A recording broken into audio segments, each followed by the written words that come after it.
today on Divorce Court. I'm here because I'm ready to file for a divorce. I feel like my husband has allowed his music career to take precedence while he sits back and allows me to take care of him and our daughters. My biggest issue with Anais is that it's the communication. I believe she needs to know how to express herself because I ain't no mind reader. I can't read minds, so I just need her to just be clear and give it to me raw. I want the judge to tell Chaz that I'm at my breaking point. I need him to step up more financially and mentally in our marriage, or I will move forward with filing for divorce. Divorce Court is now in session. Good day, ladies and gentlemen. I'm here with Anais Burney and Chaz Burney. Mr. and Mrs. Burney, you have been married for 4 years, together for 5. You have 1 child together, but here you are here to end your marriage. Mrs. Burney, why don't you tell me why this marriage is coming to an end? Your Honor, I feel that Chaz and I are no longer able to communicate. There's no respect left in our marriage. I've been unhappy for the past 2 years, and I'm really seeking your advice on what to do next. Give me an example, or tell me what it is about Mr. Burney that's causing you to want to leave. I don't feel like he takes me seriously. Like I said, because there is no communication in our marriage left, if I say something, it automatically turns into what I've done wrong versus him owning up to what I need from my Can you husband. give me an example of that? Example, financially, I feel like he hasn't really done his part. I feel like emotionally, he has not been supportive to my needs. Mentally, I'm going crazy. I don't respect my husband. That's not normal in a marriage. Okay. Tell me about his financial contributions and why you don't think they're sufficient. Well, I will say my husband, he's a rapper. I think that he feels the long-term or in the future, the money that's supposed to come in from his career is going to take care of our right now bills. And right now, our bills are amounting to more than what the graphics and videos and whatnot are bringing in. Tell me how he doesn't support you emotionally and why you say his rap persona is interfering with your marriage. He has a song called Bad Bee. Provocative. He raps about all the different women, nationalities, personalities, body types that he's been with, this be, that be. Not that I like that stuff. Right. But not that I like that stuff. And I'm all about not liking misogyny in music. I'll say that. That's but right. How was that brought home? If he comes home and calls me a bee, Mr. bringing the Burney, chicks. is that something you do? That's one song. When I go to a club, I might not go to a club where it's just those type of people. When you have a certain type of a genre of music that you putting out there, you have to cater to that crowd. I'm not gonna go to a college summit rapping about a bad beat. If I'm in a trap club, a club that got trap people, I'm gonna rap trap type of music. If I go to a college summit, I'm gonna rap some good, clean music for that crowd. But when you working in my type of career, you have to be able to actually have the music that those type of people want to see. Yeah, and I got that. And I'm versatile. Right That's versatility. That's all it is. I understand that, Mr. Burney, and I'm not mad at you about it. Yeah. You know, because I understand you have to do what the audience does. But exactly. But can I just put this out here in the atmosphere? That those people in the trap club are the least able to economically, socially, and emotionally defend themselves, and to the extent that you denigrate the women on a constant basis, you are cementing their impoverishment, both emotionally and financially. I will just say that. I understand what you're saying. We'll move forward. Okay. Now, Mrs. Burney, so far, you said how you felt, but you haven't shown me one example of Mr. Burney doing something that would cause you to feel that way. Why don't you let's share that with me? We were together maybe 2 months, 3 months before I said, let's get married. He said, okay. So let's go. You were together for 2 months before you asked him to marry you? Well, it wasn't more so if I asked him to marry me, it was more of a situation. We went to Florida. We got together. My grandmother passed away. He was my rock during that time. So when I got back from burying my grandmother, we went to Florida. I needed to clear my head. While we're there, the whole time, he's on the phone with women. Oh, I'm here for this show. I'm here for that show. I'm doing this. I'm doing that. Though? He only knew it for a month. Either way, I'm here for this, I'm here for that, and I got ready to leave him. I got ready to leave him right there in Florida with all the women that he was communicating with. I was ready to go.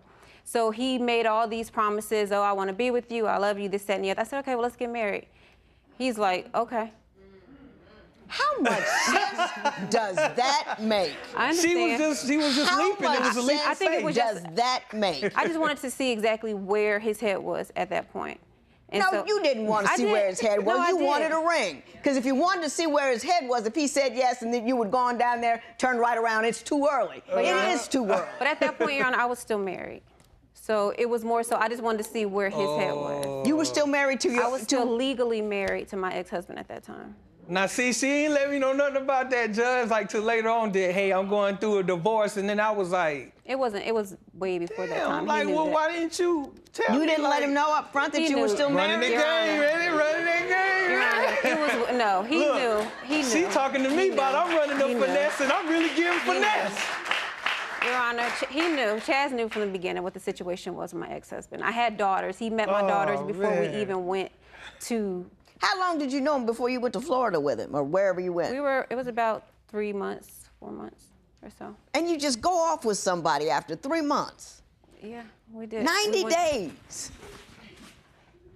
Oh, it's not because you bad, it's because she's ridiculous. That's I'm telling you, no, I did I'm my just trying part, to you clear know what that I'm up for you. Nah, I ain't bragging like that, but because you see where we at now, like she Yeah. knew that, you know, my reputation, it was no woman that could calm me down. Like I never thought I would meet that type of woman, but she really did change my life for the better, I feel, because I was out there running crazy. I was out there like a chicken with his head cut off. I was like, man, ain't no woman gonna be able to calm me down, but sure enough, God put her there, you know what I'm saying? And it actually made me change my perspective on how I look at life, period, as a whole. Okay. So. Well, speaking of that, I wanted, and that was a beautiful sentiment, and I want to talk to you about your future, your life, your career, and what you want to happen between the two of you. I done grabbed her phone a couple times just to put it on the charger, like, doo-doo-doo. What? Your Honor, Oh, Your Honor. who is this? So I'm looking like, hey, baby, how you been? What the? I'm like, whoa, like, this ain't your baby, this my baby. Now, So I'm like, Miss Bernie, are you doing or saying inappropriate things on your telephone with other people?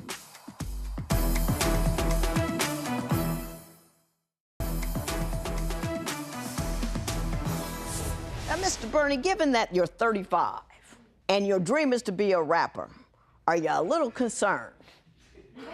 am I a little concerned with what? Are you making progress? Yes, ma'am. I've been on tour with Rick Ross, DJ Khaled, Grand Hustle, T.I. Like, I can go on, but I'm gonna stop it right there. But I've been working. I've been putting in my work, putting in the grind. She know how hard I work. What so, do you know. think the problem is in your relationship? Well, my baby ain't no angel either now, you know what I'm saying? I done grabbed her phone a couple times just to put it on the charger, like, doo-doo-doo. What? Your Honor, Oh, Your Honor. who is We- this? but we now I'm skipped looking at the over- phone. Hold on, baby. Let me get my sentence Yeah, out. hang on. Hang on, sexy.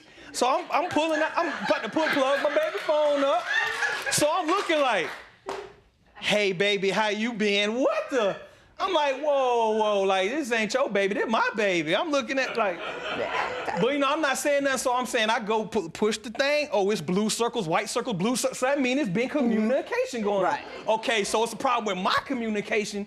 But if I look at your phone, your communication going well with some other friends. So Now, I'm like, Miss Bernie, are you doing or saying inappropriate things on your telephone with other people? There is a guy that has been, no, this has been a friend, a business partner, no one I've ever slept with, no one I've ever had that type of intimate relationship with. This is someone that started out as a business partner, grew into a friend that was there. Is he next up? I don't want to be with anybody. I need some time to get myself together, Your Honor. I've changed completely who I am as a person. I don't trust the way that I used to. I don't love the way I used to. I don't communicate the way I used to. There were several reasons why I should have left. Share them with me. Number one, we're engaged. We go to Atlanta.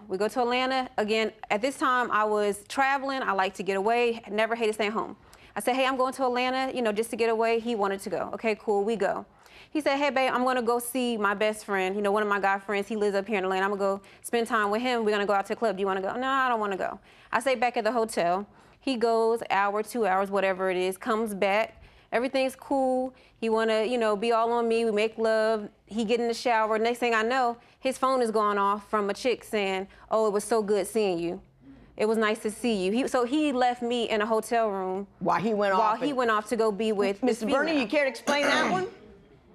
now that conversation could have went a whole different way. Now, if I wanted to lie about the situation, Judge, wouldn't it have been easy for me to say, babe, she said it was good seeing me. She seen me on Facebook. No. I could have lied and said that, but I did tell her the truth. I said, you know what? I'm gonna be honest with you. I didn't go and see my partner that I said I was gonna see. I saw her. I saw her. But I'm such of a good guy, like for real. The devil was on one shoulder and the angels was on another shoulder. The devil was like, man, get in there, you know what I'm saying? Yeah. But I ain't gonna lie, the angel Overrode the devil. But listen, the angel was like, if you go in that house, you ain't gonna have no lady. So you didn't go? My right hand to God on my brother's grave, I didn't even go inside the house. I got you. I understand. I found out that I was pregnant. His first child, I was high risk from the beginning. I had a history, I guess, of preterm labor. So I continued to work despite the doctor's orders, and I ended up going into premature labor at 5 months. If he was providing like he was supposed to be, I would not have had to keep going to work. Tell me what happened when your child was born prematurely and why you felt unsupported. Okay. Again, just a little bit back from Atlanta. I called the engagement off, went back to Augusta. We were not going to be together. A couple weeks later, I found out that I was pregnant. His first child, I was, again, still not wanting to be with him, contemplating not having the baby, but I did. I was high risk from the beginning. I had a history, I guess, of preterm labor, had two other daughters. So during that time, I was supposed to have been on bed rest, but financially, I had to continue to take care of us. So I continued to work despite the doctor's orders, and I ended up going into premature labor at 5 months. They told us our daughter was not going to make it. If she did, she would be blind, she would be deaf. And that's how she always is, Judge. She ain't want to listen. Let her finish, and then I'll go to you. It's not even about me not listening. If he was providing like he was supposed to be, I would not have had to keep on to work. I was always there for her. I'm always there for her. I guess it was probably times that she felt like I could have been more instrumental as far as being that shoulder for her, but those were times that she was being like extra nagging and extra aggravating, and like I'm the type of person, like I don't always, like sometimes I get with your aggravation, I'll go ahead and match you and we could just go ahead and go at it. But at that time with my daughter, going through that, this is my first time being a father, so I'm like already not all the way like feeling like, why is my daughter still in the hospital? I can't even bring her home, you know what I'm saying? So I was actually going through some things too. So it's like. Let me ask you this. She claims that she was forced to continue to work even during a high risk pregnancy. I was getting to that. I'm not finished. High risk pregnancy that really obligated her to stay in bed. Why don't you address that? Okay, what I was actually doing at that time, I was working when I was at her mother's house. I was going back and forth, driving by myself, back and forth to Atlanta to pick up merchandise. I have a merchandising company too. I was back and forth. I had watches, I had CDs, DVDs, and I was out there going in. Like I'm coming in, working, I'm giving her money or whatever, where the money went, I don't know. She told me there was a certain amount that she was gonna be giving to her mom while we were staying there. It was like kind of like I felt like Did you meet that amount? Every month, yeah, I did. I gave her the money. I didn't never spend no money on myself. At that time, I knew it was hustle, stack, and grind, so I wasn't going out partying. I wasn't doing nothing. I was staying there with her. Like if she argued with me, I just go in the other room. And Is that true? He was on hustle, stack, and grind? He's always had that hustler mentality, yes. But if you sit down, you're out, you spend $100 to get gas. You spend $300 to go down to buy the merchandise that you now have to flip, come back, drive back.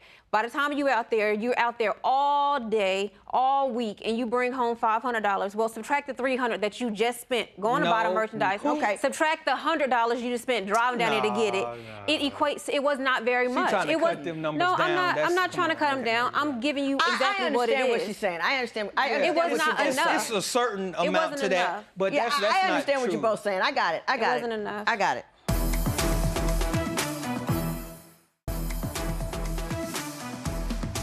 Mr. Bernie, I had asked her in the beginning, well, she told me in the beginning that she wanted out of this marriage because she felt unsupported on various levels, but I never asked you. How do you feel about this relationship going forward? Are you done too? These things that she's bringing up was never issues that she brought up to me at the time. That's where we go back to my part where I say my pet peeve or what I really have an issue with is just the communication. If she would have communicated with me like, I just believe you could support me more, whatever. If she's Or instrumental, I need this, or I need that. yeah, just tell me. That's the problem I think I have, because it's like she'll shut down and then it won't talk. So not talking about something don't mean you're gonna work that out. If we could sit down like two adults and just talk about it, I think 90% of her frustration could be taken away. Okay, and I get that, and it's a very good point. Do you believe you can get there to work it out, or do you say it's a wrap as well? I feel that we do have a future. It's just always the bad things or the downsides of everything that you put the spotlight on. Yeah. Let me work on your behalf for a moment, okay? Yeah. Okay. Mrs. Burney, what do you think, if I could give you one thing from him that would allow you to feel comfortable remaining in this union, what would it be? At this point, I don't know. I don't know if it's repairable or if I want to repair it, because just like, today, all of the issues, they didn't just stem overnight. I didn't just wake up and say, oh, this is like, I want to downplay, I want to bash my husband. It's been so many different things. Like, this is my real life. Yeah, I get. And he doesn't get it. Oh, I get that. I get that. And I know a number of women who have felt just like you. And I know that sometimes what happens is we fail to make the ask. We feel, and the circumstances are so obvious to us that we believe he should know, and they don't. Have you really clearly told him what you need, why you need it, and how you need it without a whole lot of emotional background noise? Yeah, all the time. All the time. And it goes just like this. Chaz, I need you to be, like, more supportive. Oh, well, what am I not doing supportive? Or what about you? It automatic, like, conversations. I got that, and I'm going to talk to him about it, too, but you can't tell a man, I need you to be more supportive. That's an amorphous idea. That's a whole category. What you need to do is truly identify what you need in support of, and you have to identify it for yourself and communicate it specifically. You don't say a word. You have to say to him, Chaz, I need you to do A, tomorrow morning, or every morning this week. You know what I mean? You have to be specific with them, because that's the way they think. Do you see what I'm saying? I understand. You see what I'm saying? Now, Mr. Burney, no.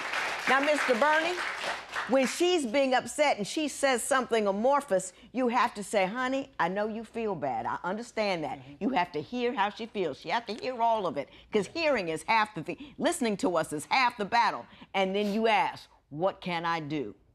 And then you be specific, and then you do it. And that'll get you off dead stop stupid, where you're all right now. You with me? What have you got to say, Exactly. Mr. Because Burney? look, this is what I'm finna say. I wanted to get this out, Judge. You've been going on and on, Judge. Give me a It's chance. my show. I know. This is my But you got- I do what I want, when I want it, how I want it. And as a matter of fact, That's right. what I want Give it right to him, now Judge. is to leave. This matter is adjourned. Oh, man, I didn't even get to say what I was going to say.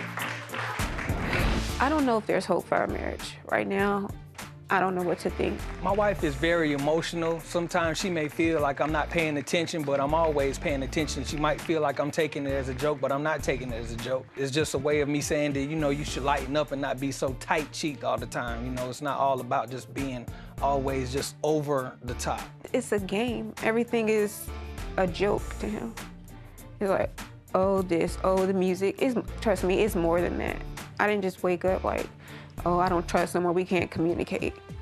You don't just roll over and say, I want a divorce, He don't get it. I'm done.